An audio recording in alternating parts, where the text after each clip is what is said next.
masa in ka channel min thlir saka lo ngai lut sak tu te jong song masa in chi bai ka bu ka che u ole voi nia chuan zo hla pui te jing ami la tha mai le tun thlenga la lar le ro pui ni hla pui ti hi la kan lo nei Halleluia chorus ni kan ngai thadona he la hi Thanbuka an kum sang khat chhungkua le som ni vela a lehlin ani a he la hi sapla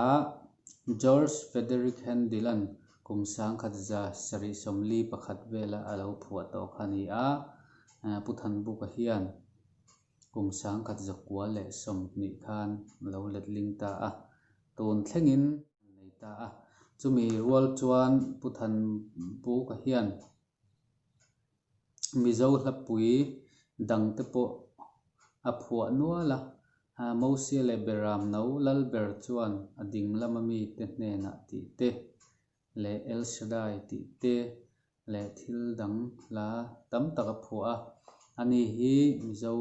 te zinga la phuah thiam ning thang la tak mai ani a i chuan he la hi i TNT Naupang ten ro pui takin an lo sa a TNT hi thutak non pui tu te trim ni in an ni hian Naupang tam tak fahra en kol na an thoka an fak oma tin an Naupang ten he la an lo sa chuak thei hi aro pui hle in ka hria a an ni po an fak omin he la hi aro pui em ani chuan he la Halleluia chorus ti le beram no tal to ti la hi TNT Naupang te chuan kum sang ni le pathum khan an sa a he la hi aro pui em a ngai thatu te zong zong po pathian mal som na kan chan thar thin turin du sakna kan in lan ngal bok ani ole tuna chuan TNT Naupang te na Halleluia chorus ti le beram no tal to ti lan sak chu han ngai thlapotila tha nge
TNT naupang te hi